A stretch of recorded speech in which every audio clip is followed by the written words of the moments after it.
चलिए 20 सॉल्व करते हैं। तो है ना, सब लोग पेपर देख लो और सॉल्व कर दो, जो डाउट्स है आप पूछो। तो 20 कह रहा है कि there are two urns U1 and U2, U1 contain 4 white and 4 black balls. ठीक है, एक मिनट और, टैब कहाँ गया? हाँ, सो क्वेश्चन नंबर 20, आपके पास टू अर्न्स है।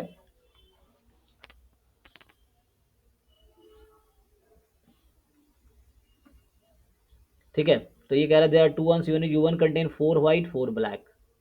तो 4 व्हाइट 4 ब्लैक, U2 कंटेन, शुरू में एम्प्टी है, फिर 4 बॉल आपने ड्रॉ किया, U1 से U2 में ट्रांसफर किया। तो यहाँ से 4 बॉल ट्रांसफर हो रहा है, ये फर्स्ट है, ये सेकेंड है। 4 बॉल वहाँ ट्रांसफर हो रहा है, फिर एक यहाँ से आप ड्रॉ कर रहे हैं, 1 बॉल इज ड्रॉन। ठीक है, ये वाला केस होगा। फिर एक बॉल ड्रॉ किया, प्रोबेबिलिटी क्या है कि ball drawn U2 is white.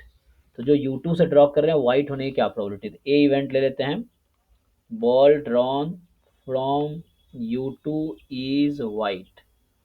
ये है क्वेश्चन। चलिए, मुझे प्रोबेबिलिटी ऑफ ए निकालनी है। तो आपको ऐसे आइडिया लग रहा होगा किस मेथड से सॉल्व होगा, बताइए। सर बेस थ्योरम या कंडीशनल सुपर प्रोबेबिलिटी। प्रोबेबिलिटी यहाँ यूज होगा, क्योंकि बेस थ्योरम में क्या, तो कुछ गिवन होता है, यहाँ कुछ गिवन नहीं है, तो ये फॉर्मूला लगेगा प्रोबेबिलिटी ऑफ ई आई और ए गिवन ई आई।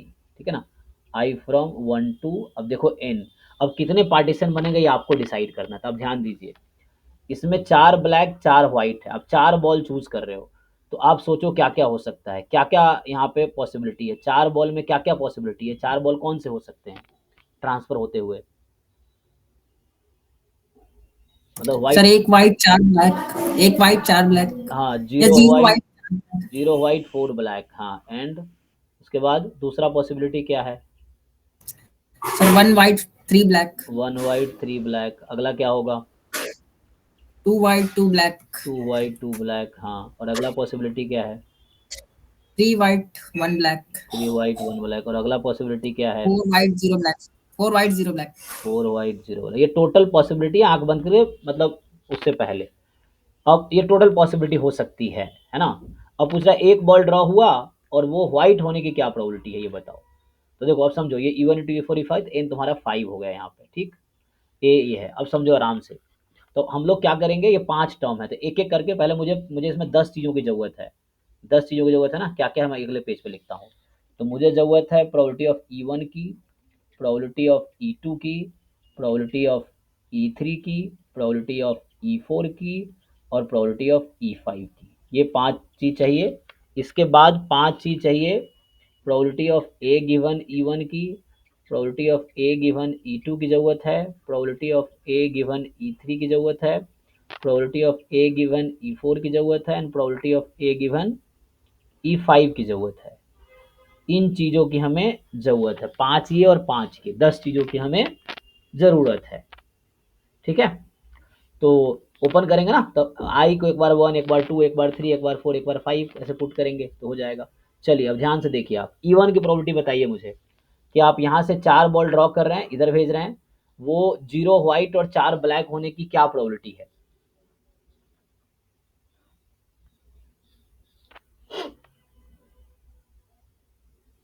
तो दिमाग लगाओ। पहले बॉक्स में कितने हैं टोटल, एट। 8। पहले तुम्हें टोटल सैंपल स्पेस निकालने हैं, तो 8 में 4 बॉल ड्रॉ करने की क्या प्रोबेबिलिटी है, मतलब क्या नंबर ऑफ वे है, number of way, eight C four, eight C eight four. C four, drawing 4 ball from 8 this. अच्छा, ये तो हो गया टोटल। अब मुझे ध्यान इसका निकालना है। अब 4 व्हाइट में 0 व्हाइट निकलने के कितने तरीके हैं, फोर सी जीरो सर, फोर सी हाँ, जीरो, और ये 4 ब्लैक में 4 ब्लैक फोर निकलने सी के फोर, क्या है, ठीक है। Four C four. तो 4C0 ये आ गया, 4C0 into 4C4 and upon में 8C4। सेम E2 की बताओ प्रोबेबिलिटी, अब नंबर, हाँ E2 की बताओ क्या आएगा, E2 की अब, तो 4 व्हाइट में 1 व्हाइट निकलेगा, 4 ब्लैक में 3 ब्लैक निकलेगा, बताओ क्या होगा। Four c one four c three upon eight सी फोर। हाँ, समझ आ गया ना। तो yes sir. 4C1 4C3 upon 8C4, ऐसे यहाँ 4C2 4C2 अपॉन 8C4, यहाँ आएगा 4C3 4C1 अपॉन 8c4, यहाँ आ जाएगा 4c4 4c0 अपॉन 8c4। हो गया, ये सॉल्व कर लेना। अब आओ ए गिवन इवन पे। अब ए गिवन इवन मतलब अगर इवन सिचुएशन हैपन हुआ तो उस केस में ए की प्रोबेबिलिटी बताओ। तो देखो अगर इवन सिचुएशन हैपन हुआ मतलब यहाँ 0 व्हाइट आ गया और 4 ब्लैक आ गया, अब तुम इसमें से एक बॉल ड्रॉ कर रहे हो, तो बताओ वो व्हाइट आने की क्या प्रोबेबिलिटी है? कितने व्हाइट है इसमें? 0 सर। 0 है। कितने में से? 4 में से, तो 0/4, कोई दिक्कत नहीं है, ठीक है ना।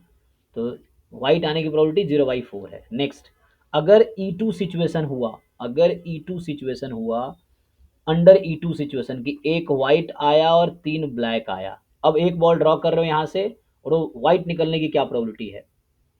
1/4 सर। यस, 1/4। अगर E3 सिचुएशन हुआ, अगर E3 सिचुएशन अकर हुआ कि 2 व्हाइट और 2 ब्लैक, तो 2 व्हाइट और 2 ब्लैक है, तो क्या प्रोबेबिलिटी है एक ब्लैक एक व्हाइट निकलने की? 2/4। 2/4, तो ये आ गया 2/4, 3/4, 4/4 आ जाएगा इस तरीके से। सारा आ गया ना सब कुछ? पुट कर लोगे इसमें? Yes sir. हाँ, ओपन करो, 5 टर्म बनेंगे, 5 टर्म में 2 टर्म का प्रोडक्ट है और सारा डेटा आपके पास है। This into this, this into this, ऐसे करके ऐड कर लो तो आ जाएगा आंसर। कर लो, हाँ, उसको सॉल्व करके देखो, आ जाएगा। और किसी का कुछ डाउट है बताइए, 2014 के पेपर में कुछ समझ ना आया हो किसी को भी तो बताइए। सर 24 वाला भी। 24 जी 24 जो है, हाँ, लास्ट क्लास का वीडियो आपने नहीं देखा, आप उसको वीडियो देखो जाके, ठीक है, सॉल्व किया लास्ट क्लास में। ठीक है सर। Okay sir.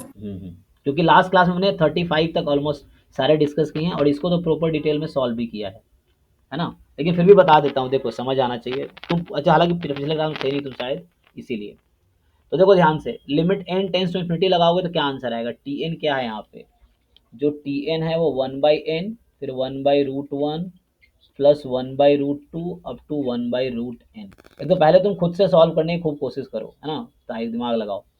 तो देखो ये कुछ ऐसा है, मान लो मैं अगर अभी एग्जांपल के लिए ऐसा ले लूँ कि suppose A N is 1/√n, ठीक। तो इसको मैं लिख सकता हूँ a1 से लेके an तक अपॉन n, ये चीज़ है। tn जो है ऐसा है ना, देख लो।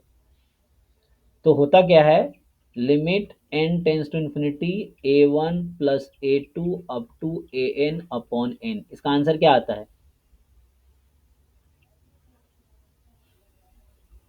ये सब जानना पड़ेगा। इसका लिमिट वही आएगा जो an की लिमिट होगी। अब बताओ इस an की लिमिट क्या है? 0। 0। तो इसका मतलब है यही तो tn था तुम्हारा, देख लो ध्यान से, tn यही तो है। तो limit n tends to infinity tn की लिमिट 0 आ गई। बताओ सीक्वेंस tn कन्वर्जेंट है कि नहीं? Yes sir. इसका मतलब है tn सीक्वेंस तो कन्वर्जेंट है, इज कन्वर्जेंट। तो देखो यहाँ से tn सीक्वेंस तो कन्वर्ज हो गया।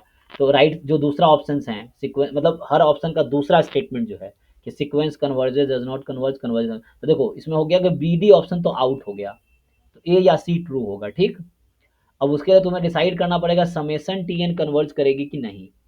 तो अब मुझे उसके लिए क्या डिसाइड करना है ना, कि समेसन टी एन कन्वर्ज करेगी। अब मेरे पास दूसरा चैलेंज है समेसन टी एन वाला, ये सीरीज का, है ना, एन फ्रॉम 1 टू इन्फिनिटी, ये टी एन। अच्छा, टी एन एक्चुअली था क्या? टी एन अलग से लिख रहा हूँ, टी एन यही था ना, टी एन था एक्चुअली 1/n समेसन 1/√अंडर मान लो के, और के फ्रॉम 1 टू n, ये था एक्चुअली, ठीक है। तो अगर मैं ऐसे बात करूं, मान लो एक नया सीक्वेंस में बी एन लेता हूं, जस्ट 1/n, तो b n upon t n limit n tends to infinity, ये कितनी आएगी?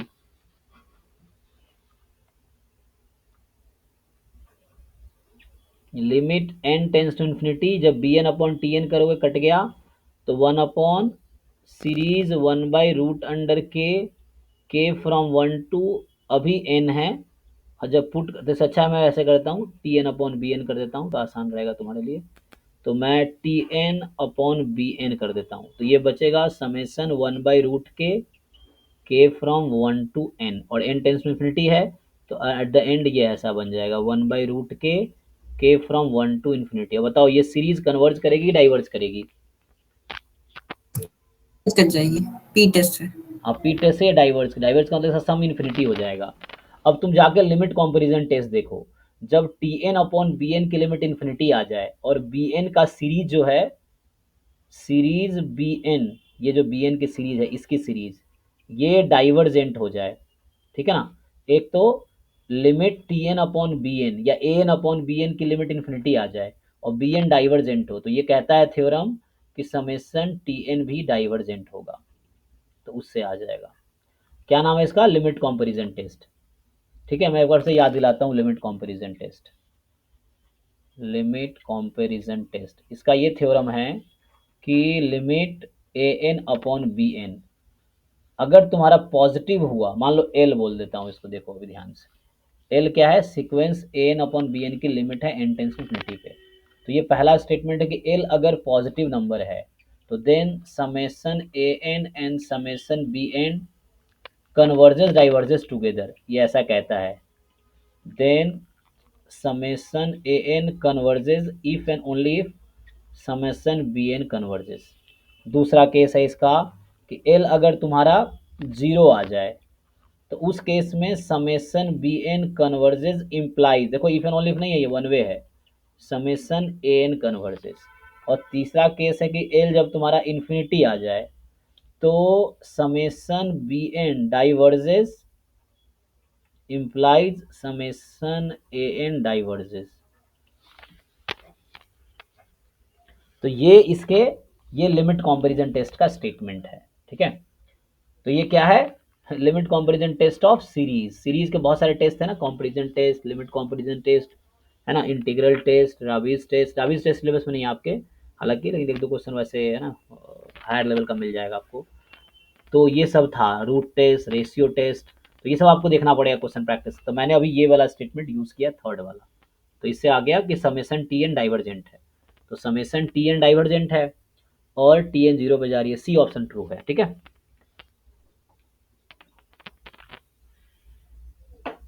एक बार अच्छे से फिर से सॉल्व करके आओ, ठीक है, एक बार सॉल्व करके आओ और फिर जो डाउट रह जाएगा वो नेक्स्ट क्लास में डिस्कस करेंगे।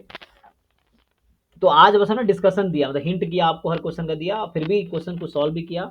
आपका काम है ढंग से एक एक क्वेश्चन 2023 से 2014 तक मैंने करा दिया आपको।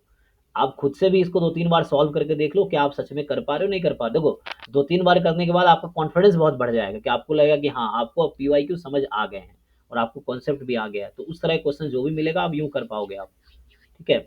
और बाकी है ना मॉक टेस्ट आप देते रहो, मॉक टेस्ट इतने सारे क्वेश्चन वहाँ पे भी नए नए आ रहे हैं, है ना। तो अभी जैसे आई थिंक 70 टेस्ट तक हो ही गया अपलोड, है ना, और टोटल अराउंड हाँ 70 टेस्ट हो गए होंगे। तो उसको आप अटेम्प्ट कीजिए एक एक करके। तो डिस्कशन भी अभी होगा, पीवाईक्यू कंप्लीट करते हैं उसके बाद रेगुलर डिस्कशन, उसके बाद मॉक टेस्ट का ही डेली डिस्कशन होगा। ठीक है, तो अभी यहीं स्टॉप करता हूँ और नेक्स्ट क्लास में मिलते हैं, ठीक है। चलो थैंक यू, गुड नाइट। बाकी डाउट नेक्स्ट क्लास में करेंगे।